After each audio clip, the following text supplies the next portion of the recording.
기도하심으로 말씀 묵상을 시작하시겠습니다. 하나님 감사합니다. 귀한 말씀 가운데로 나아갑니다. 말씀이 늘 우리 삶의 등이 되게 하시고 또 말씀을 날마다 묵상하며 하나님의 자녀로 또 믿음의 사람으로 도전하며 나아가는 귀한 자녀 되게 하여 주시옵소서. 예수님 이름으로 기도드리옵나이다. 아멘. 네, 안녕하세요. 오늘은 지난 시간에 이어서 마태복음 24장의 말씀을 계속해서 나누도록 하겠습니다. 24장의 말씀은 좀 난해하기도 하고 좀 미래에 대한 이야기 같기도 하지만 우리가 이것을 잘 이해하기 위해서는 앞에서부터 이렇게 흘러온 내용들을 잘 보는 것이 중요하다고 할 수 있습니다.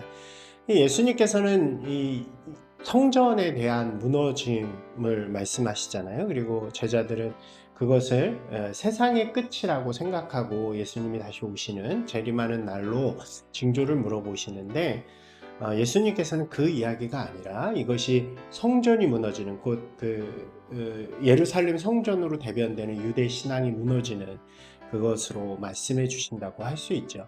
특별히 이 마태복음은 유대인들을 향한 복음이기 때문에 그런 관점에서 우리가 좀 이해를 해보시면 그것이 조금 더 우리에게 잘 이해될 것이라고 생각이 되어집니다.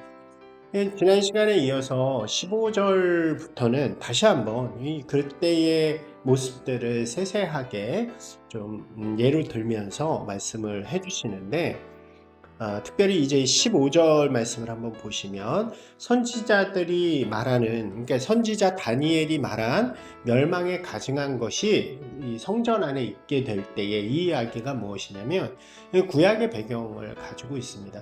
선지자 다니엘이 이야기할 때는 이제 안티오쿠스 에피파네스 시절로 유대인들이 가장 박해를 많이 받던 기원전 한 160년경 정도에 있었던 일입니다.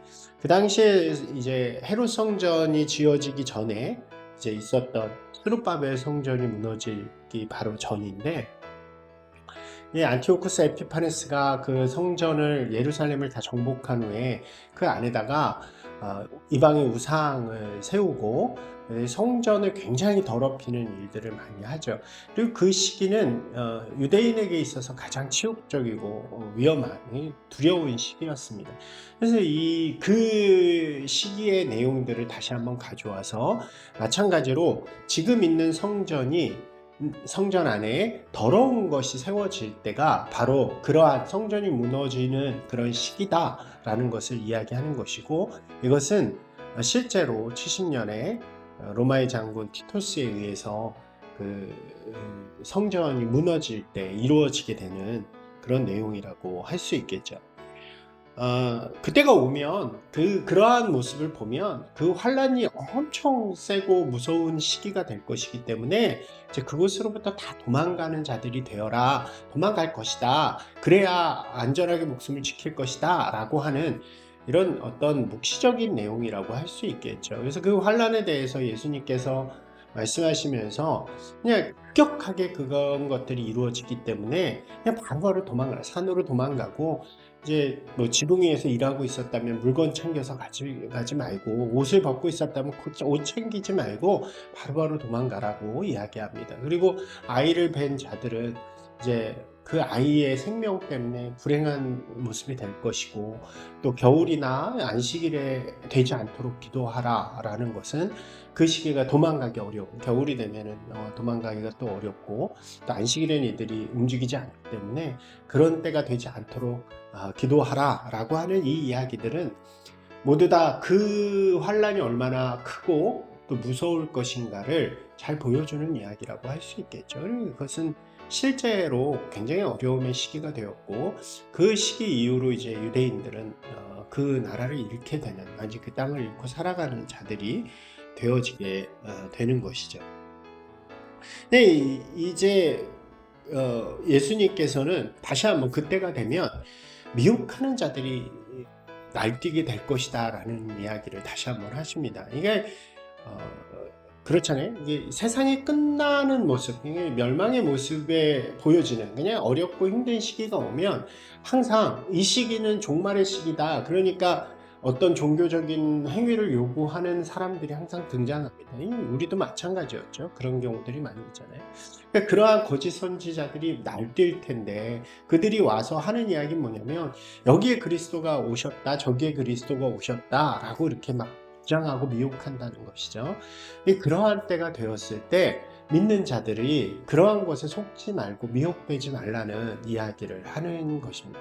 유대인들 중에서 예수 그리스도를 믿는 사람들에게 그러한 식의 큰 미혹이 될 텐데, 유혹이 될 텐데, 그것을 잘 지혜롭게 이겨내는 사람들이 되어라 라고 분명하게 말씀하시면서 이렇게 말씀하세요.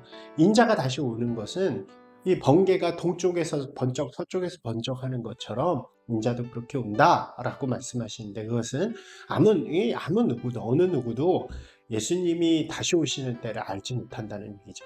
다시 말하면 그러한 때가 왔다고 해서 그날이 종말이라거나 예수님이 다시 오시는 때가 아니라, 그 이야기는 그러한 때는 이 유대 성전이 무너지는 때라는 것을 다시 한번 말씀해 주시는 이야기라고 할 수 있습니다.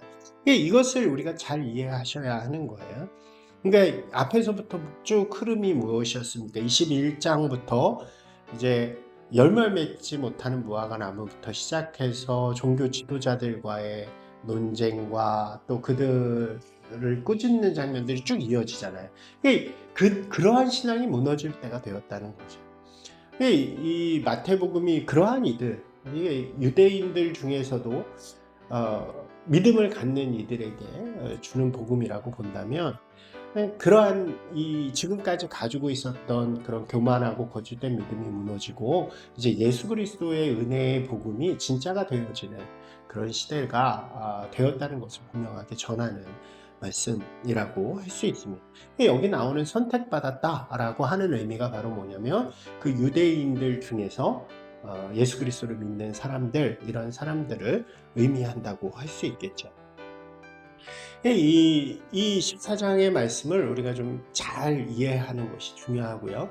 이것을 자꾸 이 시대에 갖고 와서 마치 요한계시록처럼 미래를 이야기한다라고 보면 좀 문제가 있고 사람에게 자꾸 두려움을 주는 이야기가 되는 것입니다. 그러나 예수님께서는 분명히 말씀하시죠. 그러한 시기를 믿음으로 이겨내는 자들이 되어라. 지혜롭게 그러한 시간들을 지켜내면 하나님께서 그들을 지켜주신다라고 이야기하는 것처럼, 이 종말이라는 것은 우리에게 두려움을 주는 것이 되어서는 안 됩니다. 이 시대에도 자꾸 종말론을 갖고 오면서 사람들에게 두려움을 줘서 어떤 종교적인 행위를 하도록 만드는 그런 이단이나 잘못된 가르침들이 있는데, 그러면 종말은 절대로 두려운 것이 아닙니다. 종말은 하나님이 우리 가운데 준비해 두신 날들이고, 우리는 결국 종말을 살아가는 사람들이죠. 오늘 우리의 삶 속에서 언제 오실지 모르지만 늘 주님이 언제 오셔도 상관없는, 그래서 믿음과 주님께서 나를 보호하시고 인도하시고 또 좋은 곳으로 이렇게 인도해 주신다는 믿음을 가지고 오늘을 살아갈 때 우리는 기쁨과 평안 가운데서 살아갈 수 있는 것입니다. 어떠한 상황이든지 어떠한 환경에서든지 우리 주님을 신뢰하면서 살아가는 것이 바로 종말의 믿음이라고 할 수 있는 것이죠. 오늘 우리가 믿음으로 살아가면서 어떤 상황 속에서도 주님을 신뢰함으로 기쁨과 평안을 누리는 저와 여러분이 되시기를 주님의 이름으로 축원합니다. 오늘 말씀을 다시 한번 읽으시면서 기도하고 결단하며 나아가시기 바랍니다.